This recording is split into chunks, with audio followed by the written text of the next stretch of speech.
বিসমিল্লাহির রহমানির রহিম। ভাই ও বোনেরা, যে যেখান থেকে আমাকে দেখছেন এবং শুনছেন, আপনাদের সবাইকে আমার সালাম, আসসালামু আলাইকুম। আশা করি আপনারা ভালো আছেন, আমিও ভালো আছি। UK property gossip by Tasmina YouTube চ্যানেলের পক্ষ থেকে জানাই শুভেচ্ছা। আজ জুন মাসের ২৬ তারিখ বৃহস্পতিবার ২০২৫। এই মুহূর্তে লন্ডনের তাপমাত্রা আছে ২১ ডিগ্রি সেলসিয়াস, তবে এটি অনুভব হচ্ছে ২৪ ডিগ্রি সেলসিয়াসের মতো। আজ আপনাদের সাথে চট্টগ্রামের বদ্দাকে নিয়ে কথা বলতে চাচ্ছি। বদ্দাকে আপনারা নাম বললে এখন সবাই চিনে যাবেন, সারা বাংলাদেশের মানুষ চিনে। সারা বাংলাদেশ কেন, এই চট্টগ্রামের বদ্দার এত সম্পদ, এত অর্থ, যে কারণে তাকে পৃথিবীর অনেক দেশের মানুষই এখন চেনে। বিশাল সেলিব্রিটি, শুধু বদ্দা নয়, বদ্দার বউকে সহকারে চিনে। তো যা হোক, এই বদ্দার বাড়ি হচ্ছে চট্টগ্রাম বিভাগের চট্টগ্রাম জেলার পটিয়া থানায়। বদ্দার নাম হচ্ছে এস আলম, পুরো নাম হচ্ছে মোহাম্মদ সাইফুল আলম। এই হচ্ছে বদ্দা। এবার এস আলম গ্রুপের চেয়ারম্যান এই সাইফুল আলম, তার জন্য অনেক বড় দুঃসংবাদ আছে। সেটা হলো যে এস আলম গ্রুপের চেয়ারম্যান সাইফুল আলম ও তার স্ত্রী ফারজানা পারভিনের নামে বিদেশে থাকা স্থাবর সম্পদ ক্রোক ও অস্থাবর সম্পদ ফ্রিজ করার নির্দেশ দিয়েছেন আদালত। মঙ্গলবার ২৪ জুন ২০২৫ দুদকের পৃথক ৩ আবেদনের প্রেক্ষিতে ঢাকার মেট্রোপলিটন সিনিয়র স্পেশাল জজ মোহাম্মদ জাকির হোসেন গালিবের আদালত এ আদেশ দেন। তাদের উল্লেখযোগ্য সম্পত্তির মধ্যে রয়েছে সাইপ্রাসে সাইফুল আলমের নামে থাকা দোতলা একটি আবাসিক ভবন। জানা যায়, ব্রিটিশ ভার্জিন আইল্যান্ডে সাইফুল আলম ও তার স্ত্রী ফারজানা পারভিনের নামে থাকা 18টি কোম্পানির শেয়ার ফ্রিজ করার নির্দেশ দিয়েছেন আদালত। এসব কোম্পানির মধ্যে হাজেল ইন্টারন্যাশনাল পিটিই লিমিটেড ও পিকক প্রপার্টিজ হোল্ডিং লিমিটেড সম্পূর্ণ এস আলম পরিবারের মালিকাধীন। বাকি 16 কোম্পানির শেয়ার শুধুমাত্র সাইফুল আলমের নামে। তো ভাই বোনেরা, এই যুক্তরাজ্যে, বিশেষ করে ইংল্যান্ডের লন্ডনে, এই এস আলম এবং তার বউ ফারজানা পারভিনের নামে যে 18টি কোম্পানি রয়েছে, এর মধ্যে যে হাজেল ইন্টারন্যাশনাল পিটিই লিমিটেড নামে যে কোম্পানিটি রয়েছে এবং পিকক প্রপার্টিজ হোল্ডিংস লিমিটেড নামে যে কোম্পানিটি রয়েছে, এই দুটোর ঠিকানা আমি খুঁজে বের করেছি, সেগুলো আপনাদেরকে বলার চেষ্টা করছি। হাজেল ইন্টারন্যাশনাল পিটিই লিমিটেড, এটির ঠিকানাটা হচ্ছে Saint George House, 6 floor, 15 Hanover Square, London. এটি আসলে গ্রেটার লন্ডনের ভেতরেই পড়েছে। আর অপর যেটি আছে পিকক প্রপার্টি হোল্ডিংস লিমিটেড, এটির ঠিকানা হচ্ছে Crown House, High Street, Tyldesley, Manchester, M29 8AL, এই ঠিকানায়, যেটি লন্ডন থেকে প্রায় 350 কিলোমিটার দূরে। ভাই বোনেরা, এই যে এস আলম এবং তার বউ ফারজানা পারভিনের নামে ম্যানচেস্টারে যে ব্যবসাটা আছে, যেটি পিকক প্রপার্টি হোল্ডিংস লিমিটেড নামে যে পরিচালিত হচ্ছে, সেই ব্যবসার আসলে মূল কাজটা হচ্ছে বাড়ি ঘর সম্পত্তি বেচা এবং কেনা, সেই সাথে বাড়ি ঘর এগুলো ভাড়া দেওয়াও হচ্ছে এদের কাজ। আর অপর আরেকটি যেটি আছে হাজেল ইন্টারন্যাশনাল পিটিই লিমিটেড, এই ব্যবসাটা মূলত সিঙ্গাপুরে হচ্ছে এস আলম করেছেন। পরবর্তীতে 2019 সালে তিনি লন্ডনে এই ব্যবসা প্রতিষ্ঠানের ব্রাঞ্চ ওপেন করেছেন। যুক্তরাজ্যে মোট 18টি কোম্পানি এই এস আলম এবং তার স্ত্রী ফারজানা পারভিন করেছেন।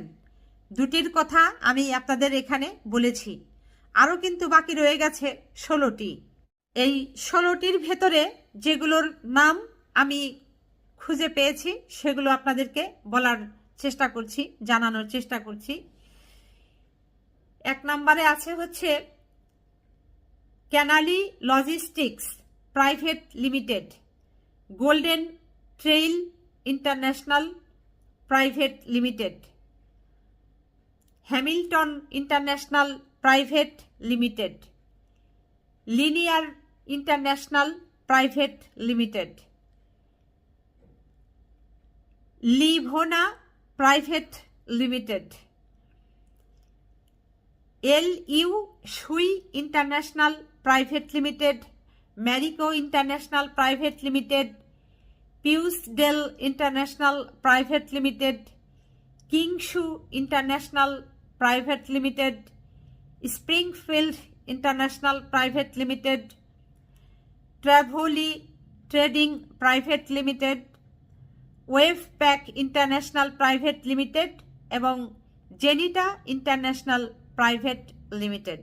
ভাই বোনেরা, আপনারা জানেন যে বিগত আওয়ামী সরকারের শাসনামলে এই আওয়ামী লীগের সভানেত্রী শেখ হাসিনার খুব ঘনিষ্ঠতম লোক ছিলেন, ব্যক্তি ছিলেন এই এসালম গ্রুপের এসালম, এবং সেই সুবাদে তিনি বাংলাদেশের প্রত্যেকটা ব্যাংক থেকে হাজার হাজার কোটি টাকা ঋণের নামে লুটপাট করেছেন। আর সেই লুটপাটকৃত অর্থ বাংলাদেশের বাহিরে, বিশেষ করে এই সিঙ্গাপুরে এবং এই যুক্তরাজ্যে বিশাল অঙ্কের অর্থ পাচার করে দিয়েছেন। যে কারণে গত 5 আগস্ট 2024-এ শেখ হাসিনা ক্ষমতাচ্যুত হওয়ার পর বাংলাদেশ ছেড়ে এই এসালম পালিয়ে অন্যত্র কোনো দেশে আশ্রয় নিয়েছে, চলে গেছে। কিন্তু সেটি গেলে হবে কি? অপরাধ তো করেছে, সেটির বিচার তো হতে হবে। যে কারণে অন্তর্বর্তী সরকারের এই শাসনামলে দুদক বাদী হয়ে এই এসালমের বিরুদ্ধে বেশ কয়েকটি মামলা করেছে। এর মাঝে অন্যতম মামলা হচ্ছে যে অর্থ পাচারের মামলা, 2 হচ্ছে বাংলাদেশে তিনি একজন বড় ধরনের ব্যবসায়ী, অথচ তিনি প্রতি বছর যে পরিমাণ কর ফাঁকি দিয়েছেন তার জন্য তার বিরুদ্ধে মামলা দায়ের করা হয়েছে। এই এসালমের নামে এত ব্যবসা প্রতিষ্ঠান বাংলাদেশের বাহিরে, সেটি তিনি তার যে করের ফাইল আছে, কাগজপত্র আছে, সেখানে কোনোদিন কখনোই উল্লেখ করেননি যে বাংলাদেশের বাহিরে তার ব্যবসা আছে, ব্যবসা প্রতিষ্ঠানগুলোর নাম হচ্ছে এই, এবং এই ব্যবসা প্রতিষ্ঠানের বিপরীতে তার এত অর্থ প্রতি বছর আয় হচ্ছে কিংবা লাভ হচ্ছে, লোকসান হচ্ছে, এটি কোনোদিন কখনোই তিনি প্রকাশ করেননি। এটিও তার একটি বড় ধরনের অপরাধের ভেতরে পড়ে। তো যা হোক ভাই বোনেরা, আসলে মূল কথাটা ছিল ওখানেই যে এসালমের নামে, তার বউ ফারজানা পারভিনের নামে এই যুক্তরাজ্যে যে স্থাবর অস্থাবর যে ব্যবসা প্রতিষ্ঠান সম্পদ যেগুলো আছে সেগুলোকে বাংলাদেশের আদালত থেকে ফ্রিজ করার জন্য আদেশ প্রদান করা হয়েছে। এর ফলে যেটি এখন হবে, যে পূর্বে আপনারা যেটি দেখলেন, দরবেশ বাবা অর্থাৎ বেক্সিমকোর যিনি চেয়ারম্যান ছিলেন সালমান এফ রহমান, তার ছেলে শায়ান রহমানের নামে যে যুক্তরাজ্যে বাড়িঘর প্রপার্টি সম্পদ যেগুলো আছে সেগুলোর বিরুদ্ধেও কিন্তু বাংলাদেশ থেকে আদালতে নির্দেশ প্রদান এসেছিল, আদালত থেকে রায় এসেছিল যে এগুলোকে ফ্রিজ করার, এবং সেই মোতাবেক বাংলাদেশ সরকার থেকে যুক্তরাজ্য সরকারে সেই কাগজপত্র পাঠিয়ে দেওয়া হয়েছে। তার পরে যেটি দেখা গেল যে এই শায়ান রহমানের সম্পদ ফ্রিজ হয়ে গেছে, যেটির একটি সম্পদে শেখ হাসিনার ছোট বোন শেখ রেহেনা নর্থ লন্ডনের ওই বাড়িতে বসবাস করতেন। দীর্ঘ একটানা প্রায় 15 বছর তিনি ওই বাড়িতে বসবাস করে আসছিলেন। সে বাড়িটি এখন ব্রিটিশ সরকার ফ্রিজ করে দিয়েছে, জব্দ করেছে।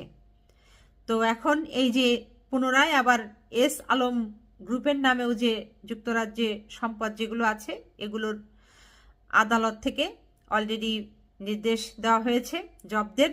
এখন এই কাগজপত্রগুলো যুক্তরাজ্যে চলে এলে আশা করছি যুক্তরাজ্য সরকারও সেই উদ্যোগটি নেবেন এবং সেগুলো হয়তো জব্দ হয়ে যেতে পারে। তো এটি ছিল আসলে মূল খবর। ভাই বোনেরা সবাই ভালো থাকবেন, সুস্থ থাকবেন এবং আমার জন্য দোয়া করবেন। আমার এই চ্যানেলটিতে লাইক, কমেন্ট, শেয়ার এবং সাবস্ক্রাইব করবেন। আসসালামু আলাইকুম, আল্লাহ হাফেজ।